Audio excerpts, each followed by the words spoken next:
Where in the seven hells am I? What is this place?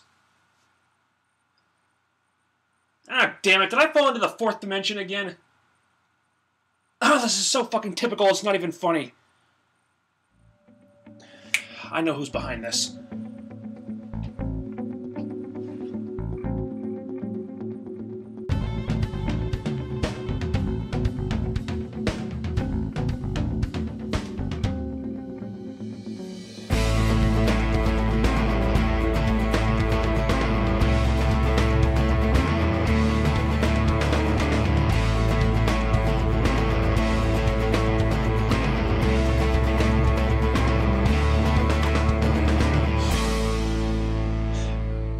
Yeah.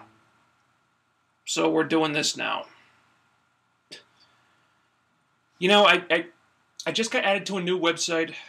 I really wanted to make a good first impression, but since Fourth Dimension Fool Killer's gimmicks have mysteriously stopped working on me, he decides to be a vindictive prick and hit me with this one just to make me look stupid. Oh, bitch, bitch, bitch. Quit your whining and get on with it, review monkey. You know, I put up with this because I have to, but I think it might have backfired on him this time. Just between me and my subscribers out there, I think Fourth Dimension Fool Killer may have reached the limit of his powers on this one because the technology is not quite perfect, as you can see. Fuck you! Hey, look, I'm just saying, if you'd spring for a green screen, this would probably work a lot better. Whoa. Hey, it's okay, man. It's okay. Just be cool. Be cool. It's all right. Nobody needs to get hurt here. Oh, shit!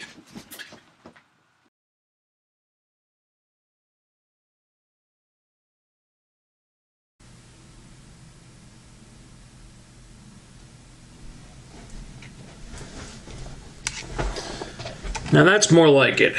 Back in normal picture quality. And not a moment too soon. Holy shit, that was lame. It's so cheap looking with piss poor audio. My god, what an epic fail. Fuck off! It's a work in progress. Yeah, that's what it is. This was a weird episode. It's not that a lot of it was bad, although some of it was, so much as it felt like big chunks of the show were on autopilot. And I don't know if that was because of the dead crowd, or if they were saving something for the shows in the Wembley Arena next week, but I would not be surprised if it was the live audience, because, oh my god, that crowd sucked. That had to be one of the worst crowds in the history of the Impact Zone. If TNA was hoping for a night and day comparison for TV tapings at Universal Studios versus TV tapings on the road, they got it. And I'll say that not having even seen the UK shows yet. They have got to get the hell out of that place because every week these horrible crowds are a giant noose around this show's neck. It was so bad this week. Those fans' total lack of interest completely dragging down what might have been a decent show otherwise. The canned heat does nothing to disguise it, and the problem's only getting worse. Dixie Carter, please get this show on the road, or at the very least, change the taping schedule so you don't have to tape so much TV all in one block, for God's sake. So the show opens with a big brawl in the parking lot with Bobby Roode, Bully Ray, James Storm, and Jeff Hardy. Basically all four guys in the title picture right now. I like this a lot. It was a nice change from the typical show opening promos. I appreciated that there were no ninjas trying to kidnap anyone, and it's refreshing to change up the format like this from time to time. It keeps things from getting too predictable. So they were off to a good start. Unfortunately, it didn't last long. They went from this to a #1 contender knockouts match, a lot of which took place during the commercial. I don't know why they didn't just go to a commercial before the match, but whatever. Honestly, I really wasn't feeling this match. It was kind of sloppy and didn't flow well at all. Mickey and Tara in the ring together is usually a good thing, but the chemistry was just not there this time. There was this one really depressing spot where Velvet Sky was like 3 or 4 seconds late breaking up a pin attempt. And I would hope that after a botch like that, they would at least try to make up for it by having Velvet eat the pin. But no, Velvet's still being protected, which definitely has me worried that her push is going to start up again at some point. I don't have an issue with Tara winning the title shot, though. That's cool. Now, it was about time to move a new contender in there and give Mickey a break for a while. And Tara versus Gale should be a fine match. And the segment didn't hurt for time. They did an interview with Gale, a post-match interview with Tara, so they had all the bases covered presentation-wise. The only problem was the match itself was kind of a dud. Although the ending was really cool, with Tara giving Mickey her finisher on top of Velvet, that was nice. It just wasn't enough to save the match for me. After this, Sting comes out with Storm and Hardy, and they call out Rude and Bully Ray to set up the main event.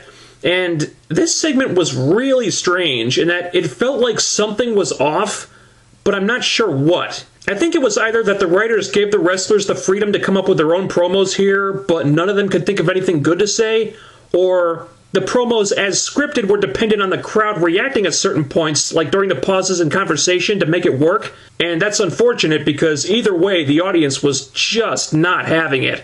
Even when they announced the tables match, the pop it got was really apathetic, and you could tell those people just didn't care. I don't know if they were burned out by all the brawling at that point or what, but man, more and more segments are getting hurt by stuff like this. I mean, why should I get excited about a tables match when the people in the arena look completely uninterested?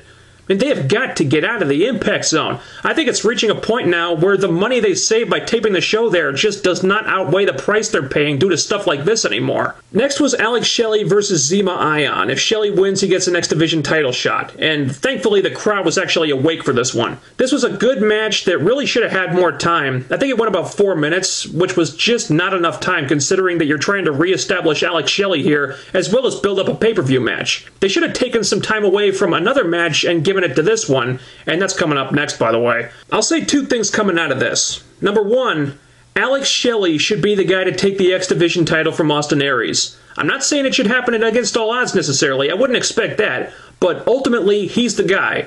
And number two, Zema Ion needs to get pushed. More than that, after Austin Aries, I think Ion should be the next big heel in the X Division. This guy is a riot. Just the way his personality comes across and how he reacts to things. Like when Shelley had him in the corner and the camera zoomed in and he looked right into the camera and he went, cut the camera, don't record this. That was hysterical. I mean, he does stuff like this in every match, and it's freaking priceless. And the great thing about him is that he manages to do all this funny stuff without going over the top with it and turning his matches into a complete joke. Hey, guess who I'm going to talk about next? Eric Young. I know a lot of people seem to get a kick out of this guy, but I can't possibly be alone in thinking this. Eric Young. Stop!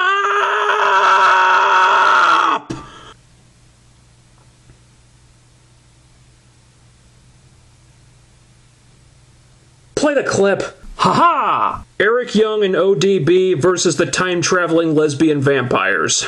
So you've got an unfunny comic relief duo facing an unintentional comic relief duo, and for some reason, you decide to give this more time than Alex Shelley, who was actually involved in hyping up something of merit. Casual fans like Eric Young and ODB. So be it. But for God's sake, have you ever heard of overkill? Look, in movies, TV, any kind of entertainment medium, there's usually room for wacky comic relief characters, but less is more most of the time. In other words, don't let them overstay their welcome. I mean, sure, everybody loved Kramer on Seinfeld, but there's a reason why NBC never did a Kramer spin-off. Look, WWE has got this down pretty well with Santino Marella. They get him in, he does the Cobra, they get him out.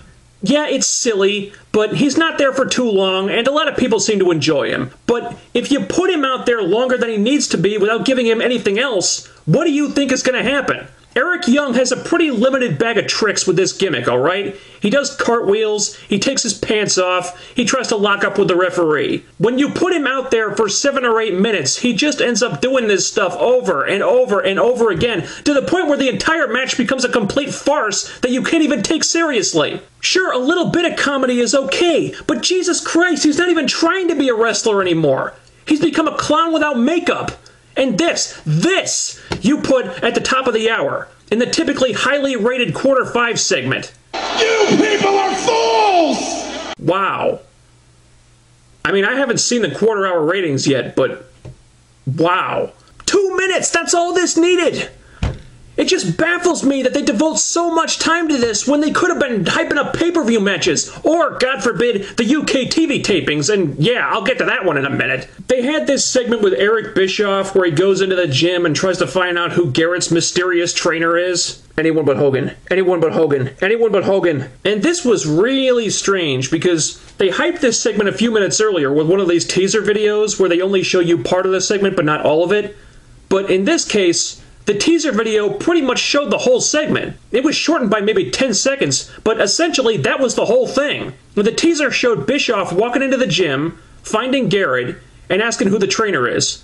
And then the segment itself was Bischoff walking into the gym, finding Garrett, asking who the trainer is, and Garrett going, "It's that guy." So that quote-unquote teaser was really just an excuse to air the segment twice, and I'm sitting there thinking, wow, what a waste of 2 minutes that was. They did Samoa Joe versus Matt Morgan, this time with their tag team partners out there with him. The match was good while it lasted, but this was another one that needed more time. I didn't buy that Joe would get beaten that quickly, and with a discus clothesline no less. I mean, I'm starting to wonder if these four guys are saving something for a bigger show. I mean, next week in the UK, possibly. Anyway, once again, the face team goes over, and then Joe and Magnus give him this really brief post-match beatdown. The heels lose, the faces get attacked, lather, rinse, repeat. Can't we change this up? And cut a promo, do a backstage brawl, or even go to a DQ or something. I don't want to sound too critical here because I do like this feud, but it's starting to feel like they're not breaking any new ground here. And Joe and Magnus can get their heat back temporarily, but so far we've been given no reason to suspect that they can actually beat these guys. And that's kind of necessary. Unfortunately, Crimson's win streak angle makes that more difficult. But really, anyone can beat a guy down after a match. The heels need to either do something different to get over on the faces, or take the beatings further than they have been. Otherwise, I think this feud is going to start losing steam pretty soon. AJ comes out to the ring and once again calls out Kaz and Daniels to try to figure out what's going on with them, and this leads to them making AJ versus Kaz at Against All Odds, which should be a great match, even though Daniels is almost certainly going to interfere. The segment was decent, but I wasn't crazy about them redoing the James Storm turns around and dares Kurt Angle to hit him thing when it was done much better the first time. AJ wasn't the best he's ever been on the mic here, although Daniels is nailing it right now. The segment did what it needed to do, but it didn't give us any new information. And that's not a problem just yet, but I think they've gone as far as they can without turning to the next chapter in this angle to keep it interesting. They haven't really shined a light on this thing yet, but AJ's been getting angrier and angrier about the situation. That's logical progression thus far. But they need to move forward now, at the pay-per-view or immediately after. Either reveal what's going on with Kaz, or give us some kind of clue at least. Otherwise, it's going to start to feel like Lost, where they perpetuate a mystery just for the sake of perpetuating a mystery, not because it makes sense to do so. And that brings us to the main event tag team tables match.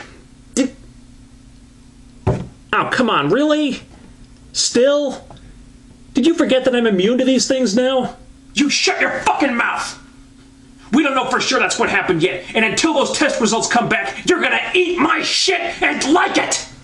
Well, now you're just being childish. I'll shut up now. The main event was a good match, and they've been a lot better about giving these things appropriate time since Pritchard took over. I had no problems with the match, but I do wish they would lay off the split screen. I don't like it. They're trying to show every aspect of the match in real time, but it's just distracting and it makes things hard to follow.